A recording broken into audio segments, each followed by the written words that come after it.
যা হয় মাংস খাওয়ার জন্য এদেরকে ধরা হয়েছে। নিরীহ বন্য পাখি, মানে আমার কাছে যা টাকা ছিল, আমার কাছে 700 টাকা ছিল, সেই 700 টাকা দিয়ে এই পাখিগুলো কিনে। প্রথমেই আপনাকে সাধুবাদ জানাই, খুবই ভালো উদ্যোগ। আপনি বিরল জাতির বন্যপ্রাণী রক্ষার কাজ করছেন।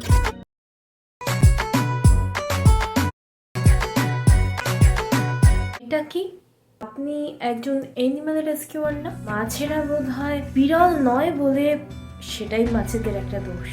খুন দেখাচ্ছেন, এর একটা উত্তর আপনি প্রথম ভিডিওতেই আদা খেচড়া ভাবে দিয়েছেন।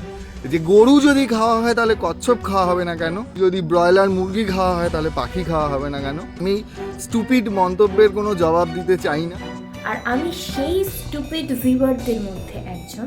আমার উত্তর স্টুপিড হবে। ব্রয়লার মুরগি, ঘুঘু পাখি, ডাক পাখি, গরু, মাছ এবং মানুষ, এদের সবারই বেঁচে থাকার সমান অধিকার আছে এবং এখানেই কথা শেষ, আর কোনো তর্ক চলে না। মানুষ প্রতিবাদ করতে পারে, এরা প্রতিবাদ করতে পারে না। ভয়েস তুলবো ভয়েস লেসের জন্য। অ্যানিমাল রেস্কিউয়ার বা অ্যানিমাল লাভারদের আমি বলতে চাই, কিছু সংখ্যক প্রাণীকে বাঁচানোটা স্পিসিজম।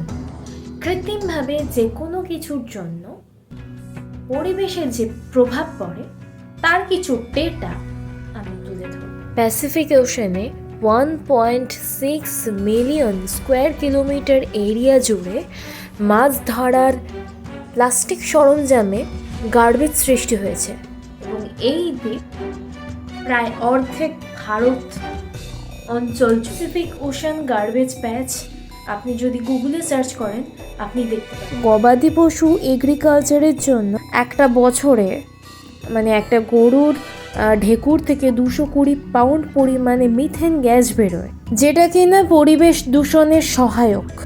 এরপরে দেখে নেব পোলট্রি ফার্মিংয়ের জন্য এয়ার পলিউশন, মাটির পলিউশন এবং ওয়াটার পলিউশন আপনি দেখতেই পাচ্ছেন, গুগলে সার্চ করে নিতে পারেন। Bad effect of animal agriculture. এবং আমি আগে একটা ভিডিওতে বলেছিলাম অ্যামাজনের জঙ্গলের 80% ধ্বংস হয়ে যাচ্ছে শুধুমাত্র অ্যানিমাল এগ্রিকালচারের জন্য। মানুষের জনসংখ্যা কমার তো নামই করছে। জনসংখ্যা কমার জন্য ডিজাস্টারের প্রয়োজন হচ্ছে।